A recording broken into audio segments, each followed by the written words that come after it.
السلام علیکم ورحمۃ اللہ وبرکاتہ۔ کاشان بصیرت آڈیو بک چینل ہے اور آپ جو کتاب سماعت فرما رہے ہیں اس کا نام ہے کشکول۔ یہ کتاب سید عبدالحسین دستغیب شیرازی نے تحریر کی ہے۔ دستغیب شیرازی کسی تعارف کے محتاج نہیں ہے۔ کشکول کے علاوہ ان کی کئی معرکۃ الآراء کتب ہیں، جیسے گناہ کبیرہ، المعارف من القرآن، قلب سلیم، العدل، معراج، استعاذہ۔ کشکول اصل میں تو فارسی زبان میں ہے، لیکن اس کے ترجمہ کا شرف محمد حسن جعفری صاحب کو حاصل ہوا۔ میں اس کا پیش لفظ پیش کر رہی ہوں، آپ محمد حسن جعفری صاحب کی زبانی ان کے الفاظ میں سنیے۔ شہید محراب آیت اللہ عظمیٰ سید عبدالحسین دستغیب شیرازی کا نام کسی تعارف کا محتاج نہیں ہے۔ آپ نے اپنی تمام زندگی دین اسلام کی ترویج میں بسر کی اور آپ کے تقریری اور کتابی مجموعے ہر صاحب شعور کی نگاہ بصیرت کا سرما ہیں۔ بنیادی طور پر آپ بلبل شیراز سعدی کی طرح سے معلم اخلاق تھے۔ آپ نے سعدی کی طرح سے علم اخلاق کو انتہائی آسان اور زود ہضم داستانوں کے ذریعے سے سہل بنا کر پیش کیا، تاکہ قارئین گرانی محسوس نہ کریں۔ بندے کو اس سے قبل ان کی چند کتابوں مثلاً قلب سلیم، تفسیر سورہ حجرات، 82 مسائل کے ترجمے کا شرف حاصل ہو چکا ہے۔ زیر نظر کتاب توحید و نبوت کے بنیادی موضوعات پر مشتمل ہے اور ان مسائل کو آسان اور عام فہم داستان کے ذریعے ذہن نشین کرانے کی کوشش کی گئی ہے۔ کشکول نام سے ہی ظاہر ہے کہ اس میں گوں نہ گوں اور انواع و اقسام کی دلچسپ باتیں ہیں، اور داستان گوئی سے شہید محراب نے توحید و نبوت کے مضامین عالیہ کو بیان کرنے کی کامیاب کوشش کی ہے۔ اصل کتاب تو فارسی میں ہے، لیکن ہمارے ہاتھ میں اس کا عربی ترجمہ ہے، جسے محترم راد ہادی جبارہ نے بڑی جافشانی سے عربی زبان میں منتقل کیا ہے، اور اس کے حوالہ جات سے بڑی محنت سے لکھے گئے ہیں۔ اس کے حوالہ جات بھی بڑی محنت سے لکھے گئے ہیں۔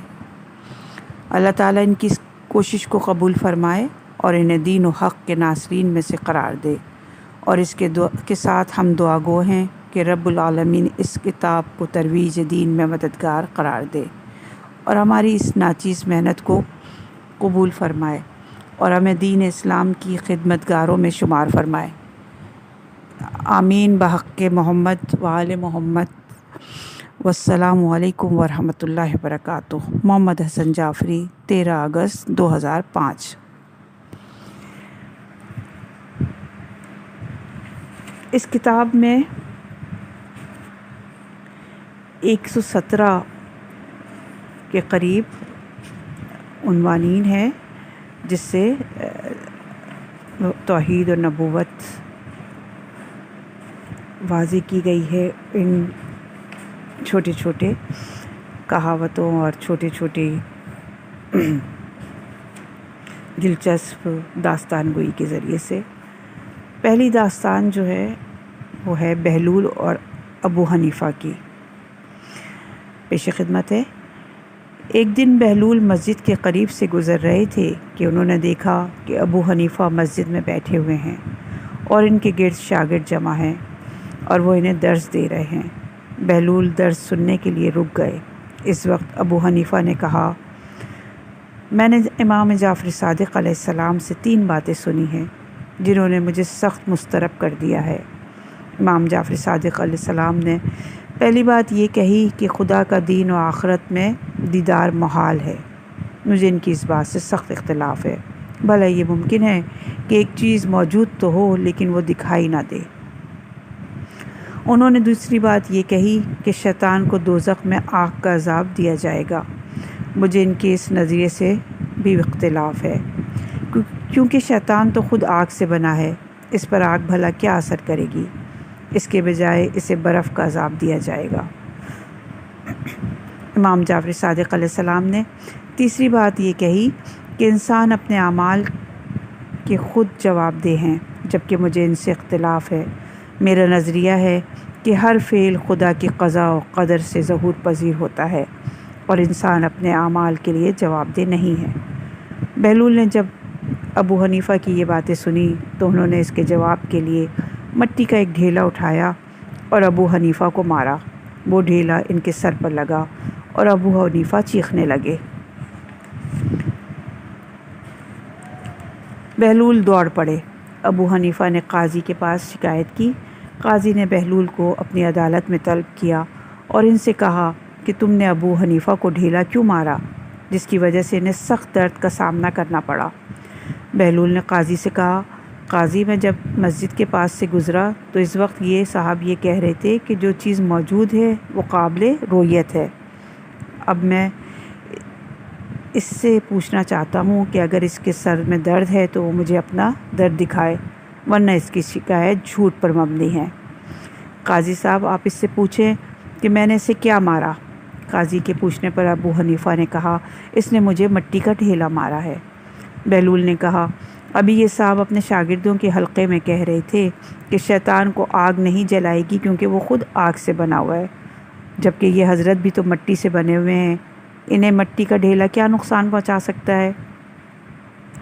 ابو حنیفہ نے اصرار کیا کہ اسے اس کی جرم کی سزا ملنی چاہیے۔ بہلول نے کہا، قاضی صاحب ابھی چند لمحات پہلے یہ صاحب کہہ رہے تھے کہ ہر کام خدا کی قضا اور قدر اور مشیت سے اثر انجام پاتا ہے، انسان تو بیچارے مجبور و محض ہیں۔ اس کے مطابق انہیں یہ تسلیم کر لینا چاہیے کہ میں نے جو ڈھیلا نہیں مارا بلکہ خدا کی قضا و قدر کے تحت انہیں ڈھیلا لگا ہے، لہٰذا اس کا جواب دہ میں نہیں ہوں۔ ہاں اگر انہیں کوئی شکایت ہے تو انہیں قضا اور قدر کی شکایت کرنی چاہیے، میں تو بالکل بے گناہ ہوں، انہیں میرے خلاف شکایت کا کوئی حق نہیں ہے۔ ابو حنیفہ بہلول کے جوابات سے سخت شرمندہ ہوئے اور سر جھکا کے عدالت سے باہر آئے۔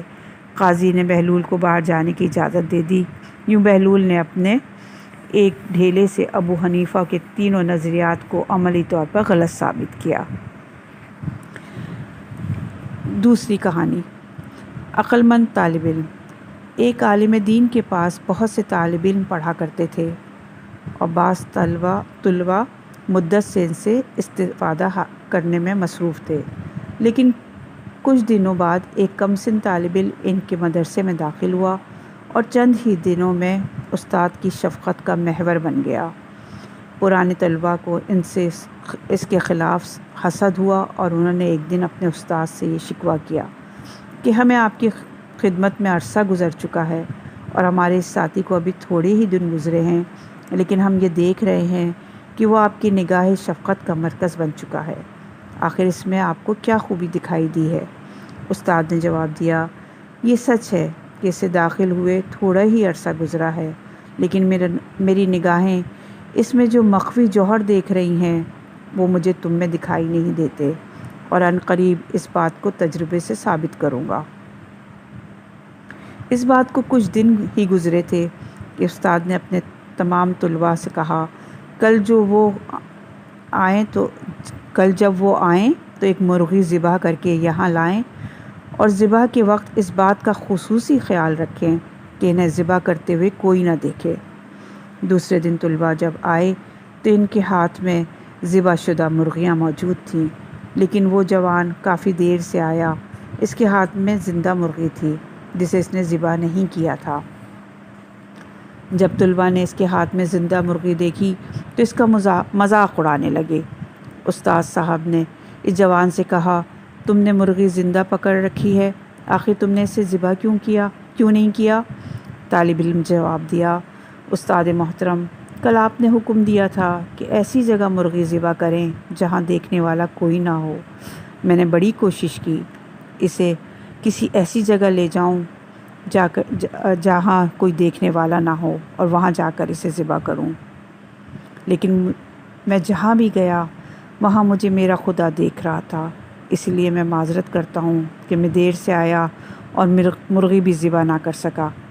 جب استاد نے ذہین طالب علم کا جواب سنا تو وہ اش کر اٹھا اور اس نے طلباء کو مخاطب کر کے کہا، اب تم نے خود اپنی آنکھوں سے دیکھ لیا کہ جتنی اس سے خدا کی معرفت حاصل ہے وہ تمہیں حاصل نہیں ہے، اور اسی وجہ سے میں اس پر زیادہ شفقت کیا کرتا تھا۔ تیسری کہانی، مومن چرواہا۔ صدر اسلام کے زمانے کی بات ہے کہ حجاج بیت اللہ کا ایک قافلہ حج کی غرض سے مکہ کی طرف جا رہا تھا۔ ان افراد قافلہ میں عبداللہ بن عمر بھی شامل تھے۔ راستے میں ان کی غذا ختم ہو گئی اور اہل قافلہ کو بھوک ستانے لگی۔ انہوں نے ادھر ادھر دیکھا تو انہیں ایک ریوڑ دکھائی دیا۔ عبداللہ بن عمر چند افراد کو ساتھ لے کر وہاں گئے۔ انہوں نے چرواہے سے کہا، ہماری خوراک ختم ہو گئی ہے، تم چند بکریاں ہمارے ہاتھوں فروخت کر دو۔ چرواہے نے جواب دیا، حجاج کرام، یہ بکریاں میری ملکت نہیں ہیں، میں مالک کی اجازت کے بغیر ایسا نہیں کر سکتا۔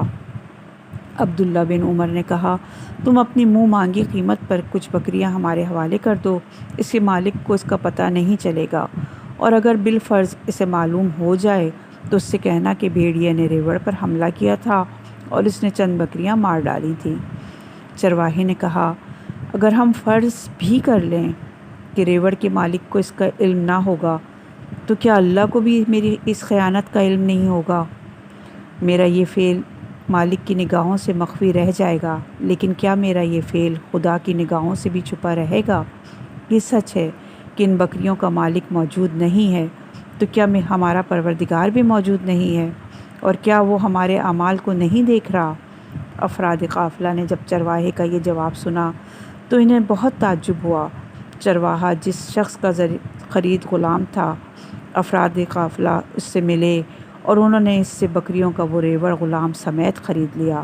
پھر انہوں نے غلام کو آزاد کر دیا اور اس سے کہا، آج سے تم آزاد ہو اور یہ بکریوں کا ریوڑ آج سے تمہاری ملکیت ہے۔ داستان نمبر 4، خدا کی شان رزاقی۔ ایک دفعہ کا ذکر ہے، کسی بادشاہ نے شکار پر جانے کا ارادہ کیا۔ اس نے اپنے وزیروں، مشیروں اور نوکروں کو شکار پر چلنے کے لیے کہا۔ سب تیار ہو کر بادشاہ کے ساتھ جنگل کی طرف روانہ ہوئے۔ شکارگاہ پہنچ کر بادشاہ اور اس کے ساتھیوں نے خوب شکار کیا۔ ظہر کے وقت ایک پہاڑ کے کنارے انہوں نے دسترخوان لگایا اور بادشاہ کے لیے ایک بھنا ہوا پرندہ دسترخوان پر چن دیا گیا۔ ابھی بادشاہ نے پرندے کی طرف ہاتھ بھی نہیں بڑھایا تھا کہ اچانک ایک باز آیا اور اس نے جھپٹا مارا اور بادشاہ کا بھنا ہوا پرندہ لے کر اڑ گیا۔ بادشاہ نے ساتھیوں سے کہا کہ وہ تیز رفتار گھوڑوں پر بیٹھیں اور دیکھیں کہ یہ پرندہ کہاں اترتا ہے۔ چنانچہ بادشاہ اور اس کے ساتھی گھوڑوں پر سوار ہوئے اور ان کی نگاہیں باز پر جمی ہوئی تھیں، اور چند ہی لمحات کے بعد وہ باز پہاڑ کے دامن میں زمین پر اترا۔ بادشاہ اور اس کے ساتھی گھوڑے دوڑا کر پہنچے تو وہاں انہوں نے ایک عجیب منظر دیکھا۔ اس جگہ ایک شخص پڑا ہوا تھا اور اس کے ہاتھ پاؤں بندھے ہوئے تھے، اور باز اس پر پرندے کا گوشت اپنی چونچ سے نوچ نوچ کر اس شخص کے منہ میں دے رہا تھا۔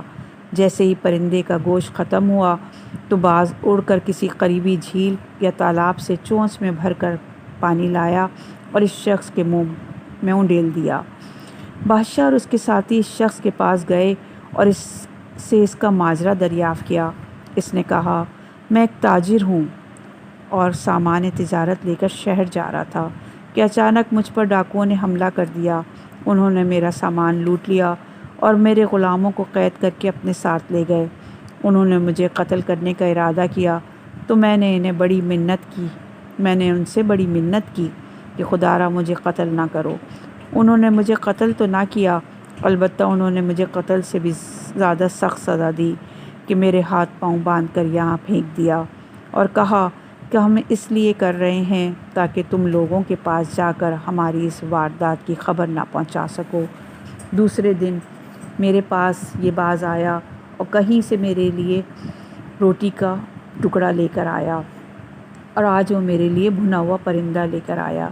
آج دوسرے دن دوسرا دن ہے کہ یہ باز مجھے کھانا کھلا رہا ہے اور پانی پلا رہا ہے۔ جب بادشاہ نے یہ داستان سنی تو وہ سخت متاثر ہوا اور اس نے کہا، اللہ تو اتنا مہربان ہے کہ اس نے ہاتھ پاؤں بندھے ہوئے شخص کو بھی رزق اور روزی سے محروم کرنا پسند نہیں کیا، لیکن ہم کتنے نالائق ہیں کہ اپنے اتنے بڑے مہربان خدا کو بھولے ہوئے ہیں۔ اس واقعے کے چند روز بعد بادشاہ نے تخت حکومت کو چھوڑ دیا اور زاہد افراد کے گروہ میں شامل ہو گیا۔